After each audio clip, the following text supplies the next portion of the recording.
I thank the government and people of Spain for their warm welcome for us here in Sevilla for this important conference. For decades, the mission of sustainable development has united countries large and small, developed and developing. Together, we achieved progress, reducing global poverty and hunger, saving lives with stronger healthcare systems, getting more children into school, expanding opportunities for women and girls, and strengthening social safety nets. But today, development and its great enabler, international cooperation, are facing massive headwinds. We are living in a world where trust is fraying and multilateralism is strained. A world with a slowing economy, rising trade tensions, and decimated aid budgets. A world shaken by inequalities, climate chaos, and raging conflicts. The link between peace and development is clear. 9 of the 10 countries with the lowest human development indicators are currently in a state of conflict. Excellencies, financing is the engine of development. And right now, this engine is sputtering. As we meet the 2030 Agenda for Sustainable Development, our global promise to transform our world for a better, fairer future is in danger. 2/3 of the Sustainable Development Goals targets are lagging. Achieving them requires an investment of more than $4 trillion a year. But this is not just a crisis of numbers. It's a crisis of people, of families going hungry, of children going unvaccinated, of girls forced to drop out of school. And we are here in Sevilla to change course, to repair and rev up the engine of development, to accelerate investment at the scale and speed required, and to restore a measure of fairness and justice for all. Excellencies, the Sevilla commitment is a global promise to fix how the world supports countries as they climb the development ladder. I see 3 areas of action. First, we must get resources flowing fast.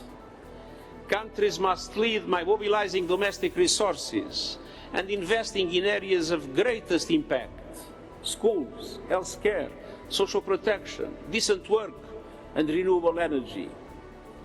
Unlocking these investments requires strengthening tax systems and tackling illicit financial flows and tax evasion, and helping developing countries dedicate a greater share of their tax revenue to the systems people need. The Sevilla commitment calls on developed countries to double their aid dedicated to domestic resources mobilizations to support this. Multilateral and national development banks must unite to finance major investments. And this includes tripling the lending capacity of multilateral development banks and rechanneling specially drawing rights that can unlock lending capacity and help developing countries boost investments. And we also need innovative funding solutions to unlock private capital. Solutions that mitigate currency risks, that combine public and private finance more effectively, and ensure the risks and rewards of development projects are shared by both the public and the private sectors. And that ensure financial regulations assess risk appropriately and support investments in frontier markets. Second, we must fix the global debt system, which is unsustainable, unfair, and unaffordable. With annual debt service of $1.4 trillion, countries need and deserve a system that lowers borrowing costs, enables fair and timely debt restructuring, and prevents debt crises in the first place. And the Sevilla commitment lays the groundwork with other aspects, by also creating a single debt registry for transparency and promoting responsible lending and borrowing, by lowering the cost of capital through debt swaps and debt management support, and through debt service pauses in times of emergency.